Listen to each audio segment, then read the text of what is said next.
15 Grammy Awards, 8 Country Music Association trophies, a place in the Country Music Hall of Fame. By every measure that Nashville recognizes, Ricky Skaggs has achieved everything. But trophies tell a different story than lives do. They don't capture the hospital rooms or the empty chairs. They don't hold the weight of watching someone you grew up alongside disappear far too young. They can't explain why, at 71, a man still reaches for an instrument that once belonged to a world he no longer inhabits, a world of parents and mentors who shaped him but aren't here to see what he's become. The applause couldn't protect him from loss. It couldn't save his childhood friend Keith Whitley. It couldn't bring back his father, Hobart, or the legendary Bill Monroe, 2 pillars who vanished in the same year. It couldn't spare him from a hospital bed where the fastest hands in bluegrass had to lie absolutely still, learning to count his heartbeats like prayer beads, understanding for the first time that breath itself is a gift, not a guarantee.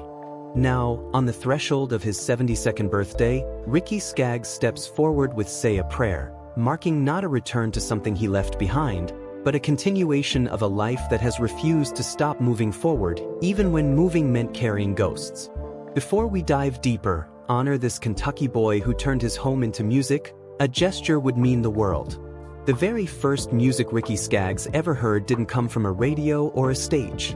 It came from inside an ordinary house in the eastern Kentucky hills, in a place called Cordell near Louisa, where the mountains held voices close and childhood moved at the pace of seasons and seasons alone.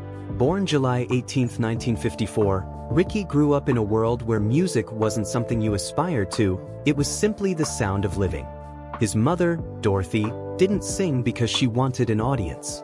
She sang while her hands moved through the work of the day, her voice carrying the warmth of gospel through hallways and rooms like a perpetual light source. From another corner of the house, his father, Hobart, would listen. Not with the attention of a critic, but with the quiet knowing of a man who heard something forming in his son, something worth stopping everything to notice.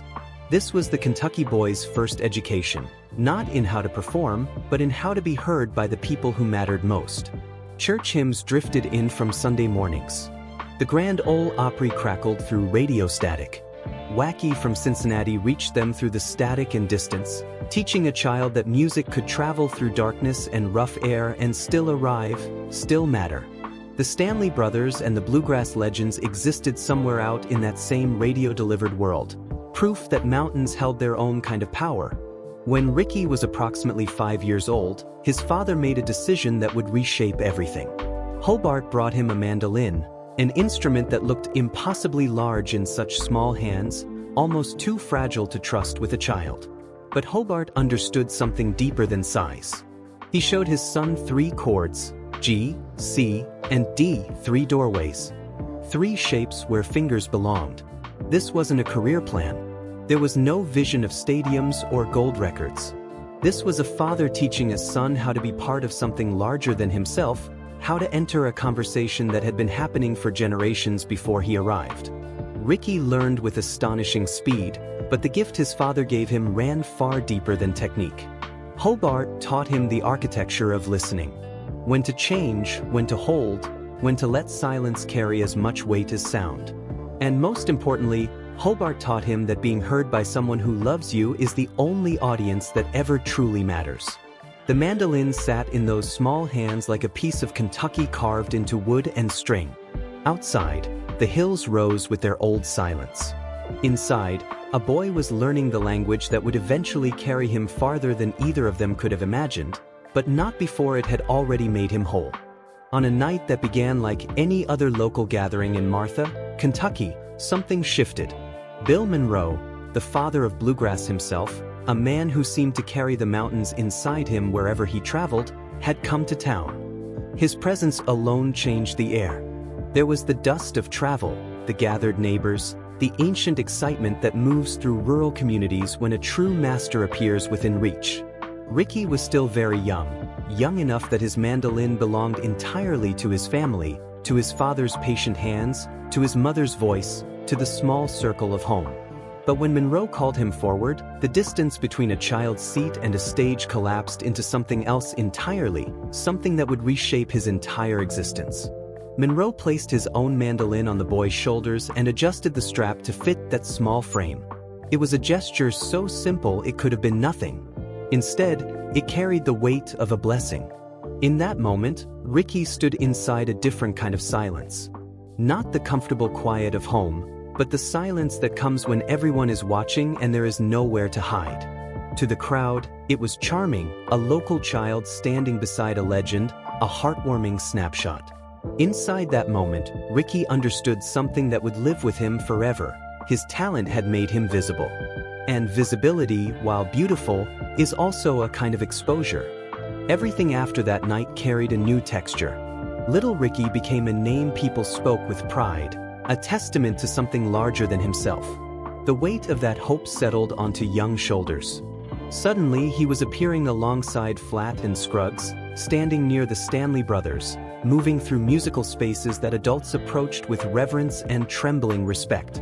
The public saw it as delightful, a gifted child, bright-eyed and astonishingly able, making music that sounded as though it had passed through generations before reaching his fingers.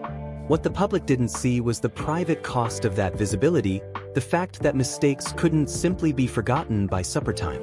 They happened in front of men who shaped the music itself. The applause was real, but so was the responsibility it carried. Ricky learned early that talent draws eyes. It transforms innocence into obligation before a child even has words for what's happening. He was still the same Kentucky boy carrying his father's 3 chords and his mother's voice. But the mandolin had opened doors that didn't close easily, and being called Little Ricky with such affection also meant being held in the steady gaze of others' expectations. Fame, when told too quickly, flattens the story. The public version goes, young prodigy, applause, Nashville stardom. The real version is far longer, far less glamorous, and infinitely more important. Ricky didn't move directly from childhood wonder to country music royalty. Instead, he spent years, critical, formative years, inside the working machinery of bluegrass. He learned not in comfortable venues but on the road, in motel rooms with thin walls, in late-night drives through the South, in the backstage corners where musicians rehearsed, argued with fatigue, and still found a way to stand close enough together around a microphone to make harmony sound effortless. He worked in the musical circles of Ralph Stanley, that country gentleman whose authority over the music was absolute. He learned from J.D. Crowe and the New South. He spent time with Boone Creek. These weren't famous names to casual listeners, but they were the people who understood that bluegrass demanded respect, not mere performance. Every one of them taught him something different. Timing, restraint, how to let old songs keep their plain dignity, when to step forward and when to disappear behind another voice, how to hold a note without decorating it. The road became his real education. It taught him that polish doesn't come from a recording studio, it comes from miles. Hundreds of them. Thousands. Each one adding something to how he understood music and himself. By 1977, when Ricky joined Emmylou Harris's hot band, he entered another kind of classroom entirely. Emmylou's world spoke a different musical language, one that honored the deep roots of bluegrass while standing close to the center of Nashville's changing landscape. Ricky wasn't yet the face on the marquee. Often he stood slightly behind or beside someone else, learning from observation. How a song could carry profound heartbreak without being pushed, how restraint could be far more powerful than display, how a mandolin's sharp edge could sit beside a voice built for sorrow and make both of them stronger. He discovered how bluegrass could breathe inside classic country. How Appalachian roots could travel into rooms far from the mountains without losing their authentic accent. How to bring the old sound honestly enough that Nashville couldn't treat it as a passing novelty. There's a particular loneliness in being a young artist caught between two worlds. Ricky carried Kentucky with him, it was written into his hands and his voice, but the industry around him spoke in contracts, sessions, radio formats, and commercial expectations. The challenge was immense. Keep the old sound alive without letting it become a costume. Bring it authentically enough to matter. And have the patience to stand slightly out of center until the center was ready to move toward him. When Ricky stepped into his solo country career in the early 1980s, the sound that arrived with him had already been shaped by years of genuine work. Nothing about it was assembled in a boardroom. Every note carried the weight of those miles, those motel rooms, those late-night rehearsals. He signed with Epic Records and released Waiting for the Sun to Shine. Songs like Crying My Heart Out You, Highway 40 Blues, and Country Boy gave country radio something it desperately needed, a version of the music that felt polished enough for mainstream airplay while remaining old enough to trust, authentic enough to honor what came before. Nashville was searching for direction in those years, caught between its past and its future. Ricky's presence helped pull country music back toward something real, something rooted. His records climbed the charts. His name began appearing on bigger stages. A new voice had arrived with unusual clarity, a voice that sounded like home to people who were starting to forget what home sounded like. The rooms grew larger. The lights grew brighter. The mandolin that had once filled a Kentucky house was now cutting through professional studios and major stages. Yet every step upward required him to protect the very thing that made him different. Nashville opened its doors, and Ricky walked through them with Kentucky still audible in his hands, still present in his voice, still refusing to be polished away. The applause widened, but so did the distance between the man on stage and the private memories that had taught him how to sing in the first place. Two Kentucky boys stood close enough in their youth to believe they could carry each other through their entire lives. Ricky Skaggs and Keith Whitley met around 1968 at a local talent show, both approximately 14 years old, both drawn to the Stanley Brothers with the kind of intensity only teenagers can carry when a particular sound seems to explain your blood, your future, everything you might become. One had a mandolin. One had a voice that seemed marked from birth by ache and feeling. Together, they found a language that belonged to the hills before it belonged to any music industry. When Ralph Stanley heard them, everything changed. The boys who had been singing like disciples of an ancient sound were suddenly invited closer to its source. For the public, it made a beautiful origin story. For the private reality, it was more fragile than that. Two boys were leaving ordinary youth behind, their laughter, their nerves, their borrowed songs, folding them into a life of travel and expectation before either of them could know what the years would cost. Keith's place in Ricky's life can't be measured like a professional credit. Keith belonged to the time before the world had learned how to say Ricky's name. He knew the young Ricky who was still forming, still learning, still carrying Kentucky as something alive and present rather than something packaged for public consumption. They shared the strange intimacy of early musicians, the backstage rooms, the cases lying open on floors, the close breath of harmony, those small glances musicians exchange when a note lands exactly right, the private pride of sounding older than they actually were. That connection, forged in youth and shaped by shared dreams, should have lasted a lifetime. On May 9, 1989, just as Keith's solo career was rising to match his talent, he was gone. Too young. Far too young. His voice, deep, distinctive, impossible to mistake, had become one of the most respected in all of country music. But there would be no gray-haired reunion. No late-night phone calls reminiscing about talent shows in small Kentucky towns.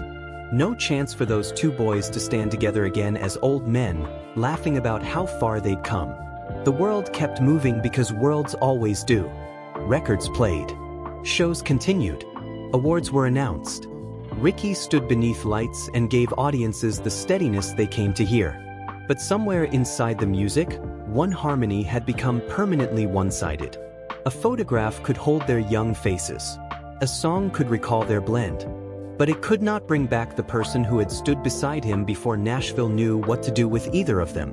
That's a particular kind of heartbreak, one that doesn't announce itself loudly. It waits inside an old melody. It lives in the empty space where another voice once entered. It exists in the knowledge that one of the few people who knew the boy before the legend would never sit across from him and say, "Do you remember?" Ricky carried on, the way musicians always do. But after Keith, the old Kentucky harmony carried a shadow inside it, a darkness that no amount of applause could illuminate. In 1981, as Ricky's solo career was beginning its rapid rise, he married Sharon White. She wasn't an outsider to the world of music. She understood the road, the stages, the lights, the kind of all-consuming devotion a career demands from everyone it touches. That understanding gave their marriage something solid to stand on. But understanding distance and living with it are two different things entirely. Their wedding carried a particular tenderness, shaped by a shared song, "If I Needed You." Those weren't just words they spoke, they were a promise made in music, a declaration that the art they lived for was inseparable from how they loved each other. It was beautiful. It was also incomplete. Over the years, that promise had to survive in less ceremonial places. Calls made after shows when the phone was the only connection across hundreds of miles, returns from the road measured in days before departure pulled again, the tired kindness of two people choosing each other again after schedules had separated them, exhaustion had set in, and the distance had grown thick. Publicly, Ricky became something else entirely, a symbol of country music finding its way back to something true and real. Privately, he was still a husband, trying to keep his marriage from becoming merely a place he missed between departures. The cost of that kind of success doesn't announce itself dramatically. It doesn't arrive as a single catastrophe. It arrives as repetition, another town, another bus, another lobby with lights too bright for the hour. Another morning when the road expects you before your body has fully rested. Another night when you're singing songs about home to thousands of people while the one person you actually want to come home to is waiting in a quiet house, wondering when you'll arrive. The songs that made crowds feel close to their own homes were often sung by a man who had to leave his own home again and again. Sharon's presence in his life gave Ricky something steady, an anchor. But steadiness is not the same as ease. A long marriage lived in the shadow of constant touring is built out of small acts that audiences never witness. Patience, forgiveness, ordinary check-ins, the daily decision to keep listening after both people are tired, the willingness to say, "I'm still here," after years of saying goodbye. Ricky's public life kept expanding through the decade. But the private life had to be protected in quieter ways. He could bring Kentucky into Nashville. He could make traditional country sound urgent and alive again. He could stand in the light and convince people that the old music still mattered. But every mile asked its silent question. What does a man give to the world when the world keeps asking him to be everywhere except home? The answer didn't come as a speech or a dramatic gesture. It lived in the spaces after the encore, in hotel rooms, in phone calls, in a wedding song echoing softly against years of accumulated distance. The mandolin must have felt heavier in Ricky Skaggs' hands after 1996. It was the same instrument that had made rooms open for him, the same sound that had carried a Kentucky boy from a small house into the presence of giants. But that year changed what it meant to hold it. His father, Hobart Skaggs, was gone. Bill Monroe, the man Ricky had long understood as his spiritual father, the one who had first placed his own mandolin on the boy's small shoulders and opened the doorway to destiny, was also gone. Two men from two entirely different rooms of his life, both leaving in the same year. Suddenly the mandolin between Ricky's hands was no longer simply a tool, a profession, or a ticket down a road. It became evidence.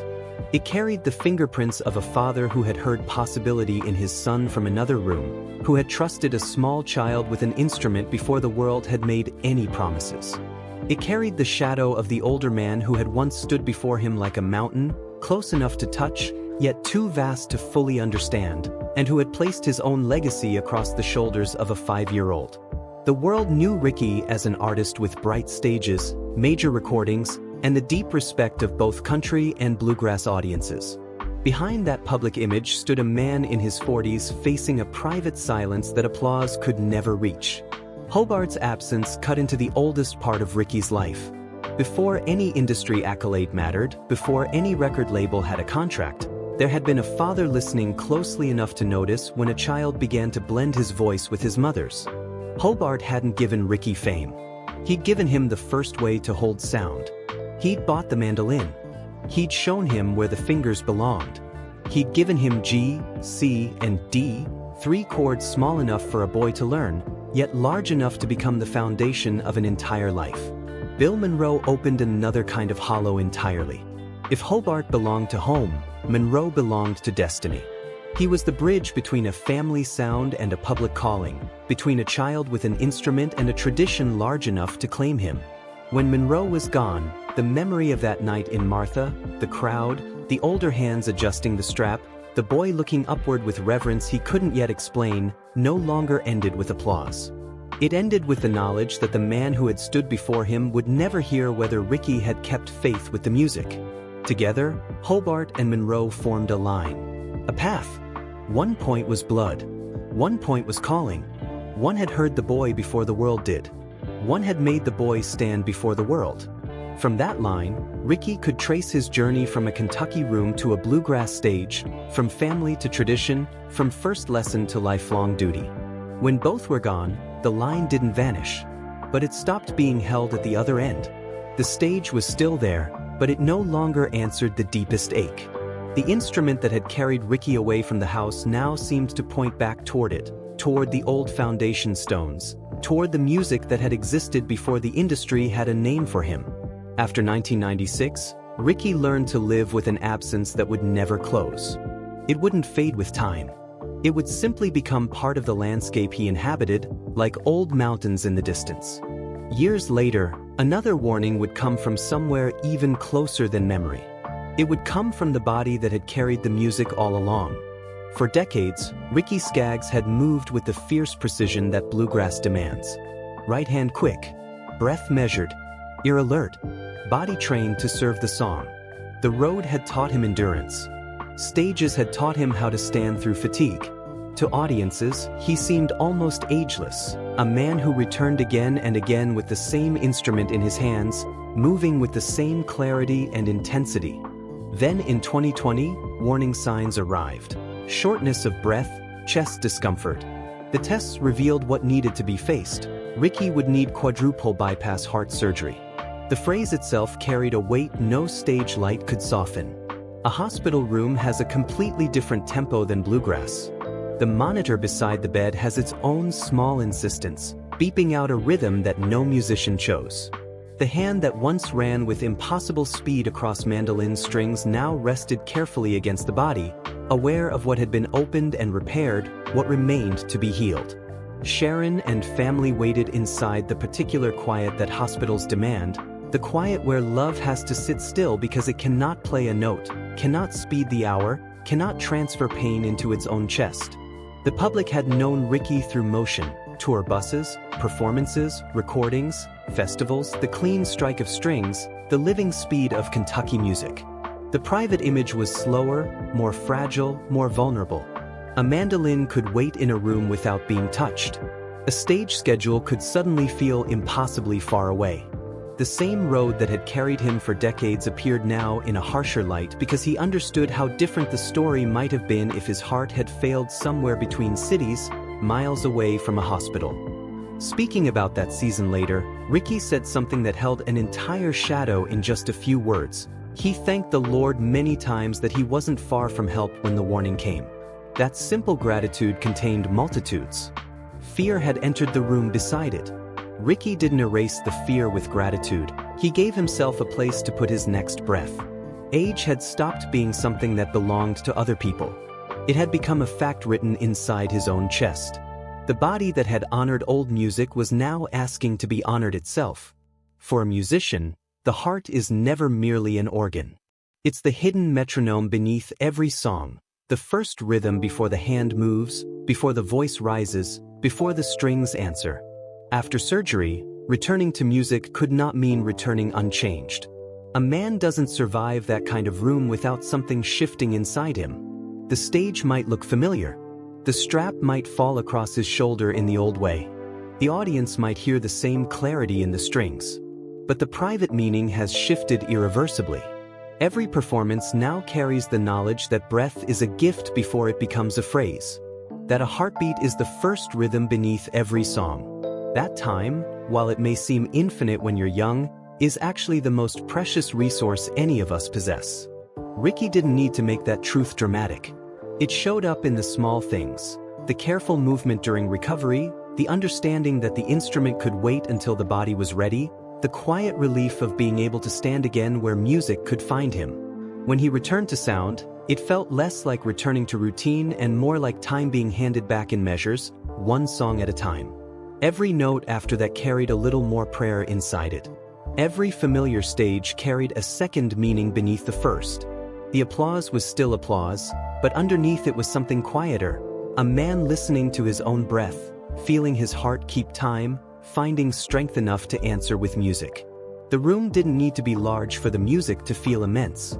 After the mid-1990s, as country music kept stretching toward bigger stages, larger productions, and a different kind of spectacle, Ricky Skaggs turned toward a sound that required no disguise. Bluegrass had never needed smoke or elaborate staging to prove it was alive. It needed hands close to strings, voices close enough to one another that musicians could catch each other's movements with nothing but a glance. Musicians listening hard enough to move as a single body, breathing as one. For Ricky, returning to that sound was not the gesture of a man stepping away from relevance. It was the movement of a man returning to the room where his name had first made sense, where it had meant something before it meant anything to anyone else. In his own words, Ricky described that pull with remarkable simplicity. "I felt I needed to come back to my roots, to bluegrass, the music of my youth." The plainness of those words matters. They don't sound like a marketing strategy or a calculated career move. They sound like a man hearing the old house call him by name across the years.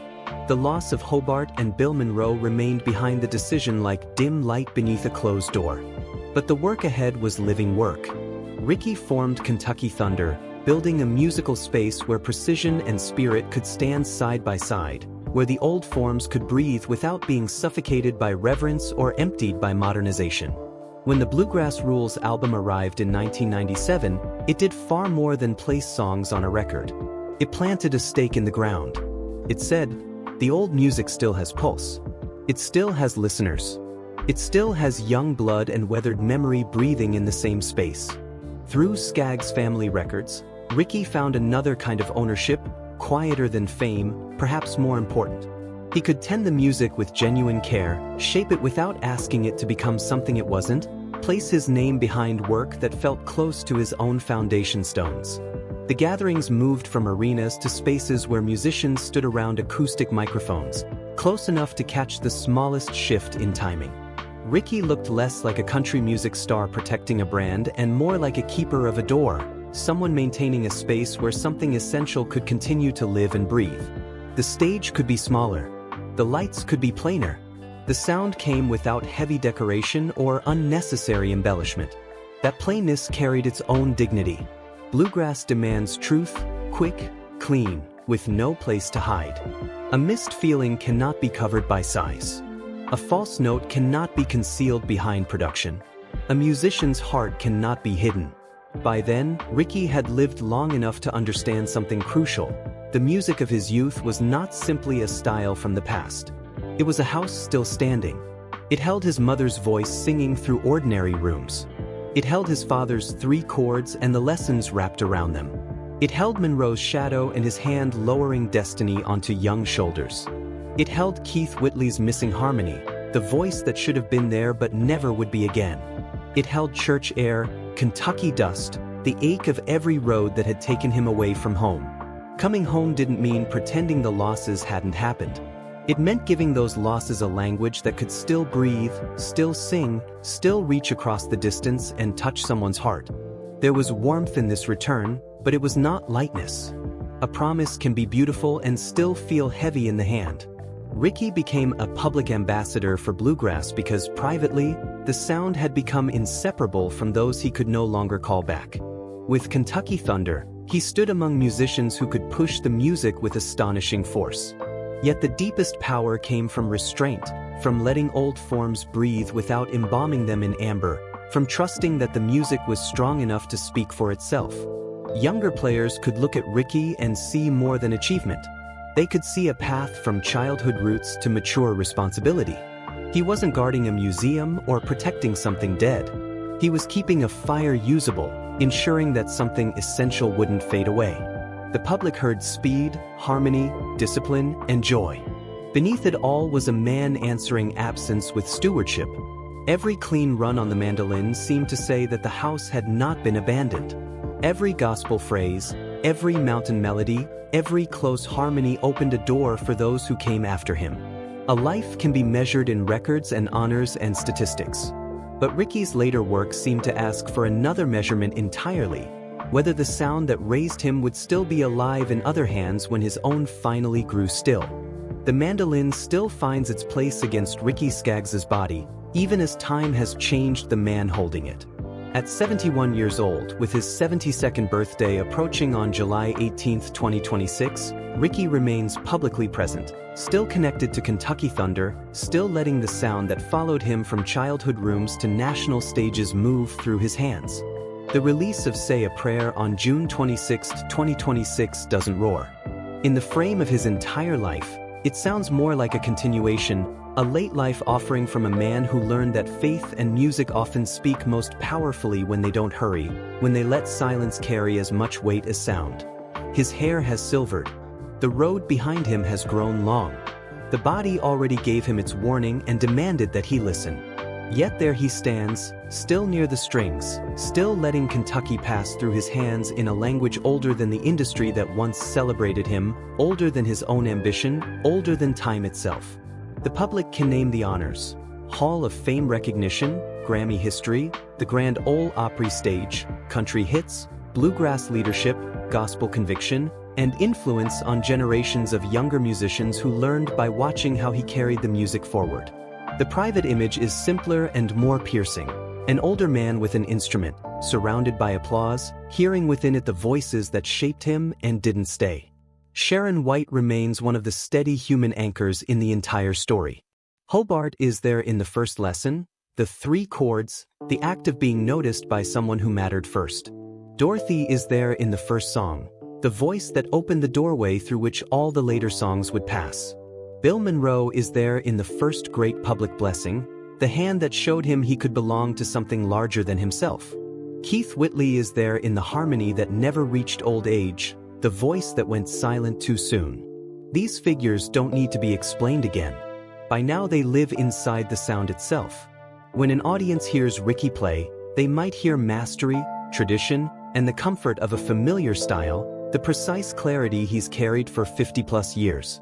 Ricky hears something deeper and more complex. A father just beyond the room, a mother's voice woven through every memory, a mentor's hand lowering legacy onto a child's shoulders, and a friend's missing part in the harmony, the silence where another voice should enter. The stage is full of light and sound and applause, yet the heart keeps a careful record of every empty chair. Ricky Skaggs was never only a man who traveled from Kentucky to Nashville. He became something far more important. A man who carried Kentucky back into rooms that might have forgotten how much they needed it. Late in life, the music doesn't erase what has been lost. It's far more honest than that. It gives the losses a place to stand without swallowing the song. It creates space for grief and gratitude to exist in the same breath. It says, yes, they're gone, and yes, I'm still here, still reaching for the strings they first taught me to play. When the mandolin rings out now, it carries far more than speed or technical brilliance. It carries a boy trying to be heard in a small house, trying to disappear into the sound of people he loved. It carries a son still reaching for his father's approval across the years. A student still honoring a giant. A friend still leaving an empty space in every harmony for the voice that's gone. And an older man still grateful for breath enough to play, grateful for hands that still remember, grateful that he's still here to sing. The strings know something that no record can capture, something that no award can contain. They know the complete journey. The mountains of Kentucky, the stages of Nashville, the hospital rooms and the empty chairs, the losses that shaped him as much as the victories. The ordinary house where it all began and the extraordinary stages where it all bloomed.